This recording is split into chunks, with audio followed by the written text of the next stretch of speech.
అందరికీ నమస్కారం అండి. పార్వతీస్ కిచెన్కి స్వాగతం. చూడండి, ఇలా సలాడ్ అండి ఇక్కడ రెడీమేడ్ దొరుకుద్దండి. ఆ సలాడ్ తెచ్చుకొని మేమండి టమాటా సూప్ చేసింది మా అమ్మాయి. టమాటా సూప్ కూడా ఇంట్లోనే టమాటాలు మిక్సీ వేసి చక్క ఉడకబెట్టి దాంట్లో కొంచెం క్రీమ్ అది చేసి కొన్ని పన్నీర్ ముక్కలు మసాలా ఉప్పు కారం రాసి గ్రిల్లో కాల్చి పెట్టింది. ఈ పన్నీర్ ముక్కలు క్యాప్సికమ్ ముక్కలు పెట్టుకొని సైడ్కి ఉల్లిపాయలు అవి పెట్టుకొని అవి కూడా గ్రిల్ చేశారనమాట. ఇవేమో సలాడ్ అనమాట, పచ్చి సలాడ్. ఇవి కొంచెం తింటూ ఆ సూపు తాగితే భలే ఉందండి చలికి. చూసారా, ఈ టమాటా సూప్ కూడా చాలా బాగుందండి. ఇట్లా టమాటా సూప్ వేడిగా సూప్ తాగుతూ ఆ పన్నీర్ ముక్కలు అండ్ క్యాప్సికము ఉల్లిపాయలు తింటే అండి చాలా బాగుంది. తర్వాత కొంచెం ఇష్టమైతే అన్నం తినొచ్చు, లేకపోతే నైట్ ఇలా సలాడ్ తినేసేసి సూప్ తాగేసి పడుకుంటే భలే ఉందండి.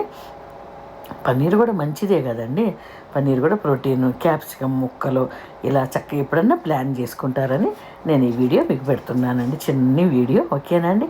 అందరు ఇలా సలాడు, పన్నీర్ ముక్కలు లేదా ఒక ఎగ్గు లేదా 2 చికెన్ ముక్కలు లేదా 2 ఫిష్ ముక్కలు తిని టమాటా సూప్ తాగేస్తే సూపర్గా నిద్ర వస్తుందండి. చాలా బాగుందన్నమాట. టమాటా సూప్ చేసుకుంటాం. మీరు కూడా చక్కగా టమాటాలు ఉడకబెట్టేసి దాన్ని మెత్తగా మ్యాష్ చేసి దాంట్లో కొంచెం పెప్పర్, ఉప్పు, సాల్ట్ అన్నీ వేసుకుని కొంచెం తినేటప్పుడు కొంచెం ఫ్రెష్ క్రీమ్ వేసుకోండి. టమాటా సూప్ చాలా బాగుంటుందండి. మనం బయట తెచ్చుకున్న సూపులు అంత బాగుండవు అనమాట. ఓకేనండి, బాయ్ బాయ్.